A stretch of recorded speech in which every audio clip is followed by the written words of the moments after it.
अस्सलाम वालेकुम, मैं हमारे अली, आप देख रहे हैं मेरा चैनल। जी, डक्की के बाद उनकी अहलिया अरूज जतोई के लिए भी मुश्किलात में इजाफा हो चुका है। ज़मानत पर रिहाई के बजाय करीबी साथी की गिरफ्तारी, जो कि बड़ी हौलनाक इनके लिए रही। रजब भट्ट को वाज़ेह पैगाम पहुंचा दिया गया है कि सरेंडर नहीं तो फिर मामला बड़े अजीब हैं। सरेंडर नहीं करोगे तो घर से किसी न किसी को गिरफ्तार कर लिया जाएगा। हो सकता है इसके बहनोई को गिरफ्तार किया जाए, इसकी बहन को गिरफ्तार किया जाए। लोगों ने ये बातें करना शुरू कर दी हैं। आज की वीडियो में इस पर बात करते हैं। रिक्वेस्ट है चैनल को सब्सक्राइब करें, वीडियो को आखिर तक मुलाहिजा फरमाएगा।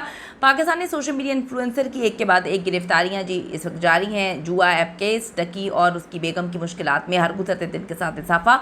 सेशन कोर्ट लाहौर ने यूट्यूबर सादुर रहमान उर्फ डक्की की रिहाई के लिए दरख्वास्त ज़मानत पर साइबर क्राइम इन्वेस्टिगेशन एजेंसी से मुकदमे का रिकॉर्ड इस वक्त तलब किया है और उन्होंने ज़मानत की दरख्वास्त पर समाअत की। National cyber crime investigation agency से 2 अक्टूबर को रिकॉर्ड तलब किया गया है। डक्की की दरख्वास्त ज़मानत जुडिशल मजिस्ट्रेट ने मुस्तरद कर दी थी, जिस पर सेशन कोर्ट ज़मानत की दरख्वास्त दायर की गई थी। तो इसके साथ साथ डक्की की एक और करीबी साथी को भी गिरफ्तार कर लिया गया है। सोशल मीडिया ऐप के जरिए ऑनलाइन जुआ ऐप्स को फ़रोग देने पर social media influencer Asad Nadeem Mughal को लाहौर एयरपोर्ट से जी हिरासत में लिया गया है। वो भी मुल्क से भाग रहे थे। ये लोग इंतज़ार करते रहते हैं, मुल्क से भागने की तैयारियां कर रहे होते हैं। डक्की भी इस तरह गिरफ्तार हुआ, ये भी इस तरह गिरफ्तार हुआ। असद नदीम मुगल निजी एयरलाइन के जरिए शारजा से लाहौर पहुंचा था।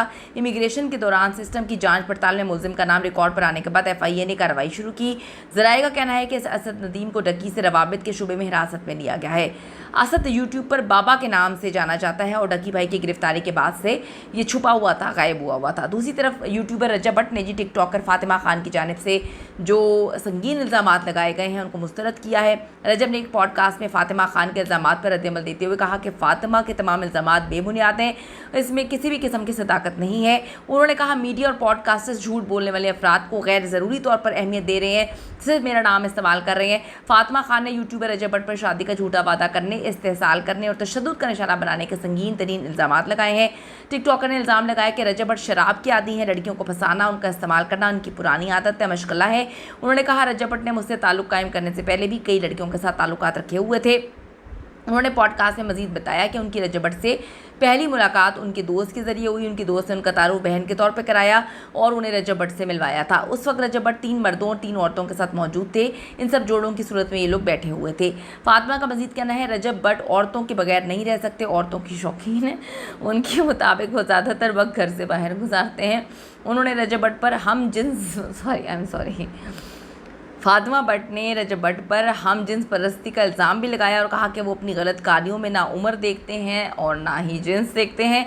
रजब भट्ट ने जी इन तमाम इल्ज़ामात को मुस्तरद करते हुए कहा कि इनमें कोई सदाकत नहीं है, सब झूठ है। इनका कहना था कि पॉडकास्टर्स और मीडिया ऐसी गैर अहम लड़कियों को अहमियत दे रही हैं जो झूठ फैलाने में मसरूफ़ हैं। रजब भट्ट पे भी जी पाकिस्तान वापसी के लिए काफ़ी ज़्यादा प्रेशर बढ़ रहा है। कहा जा रहा है कि अगर आप नहीं आते तो फिर मामला काफ़ी अजीब हो जाएंगे।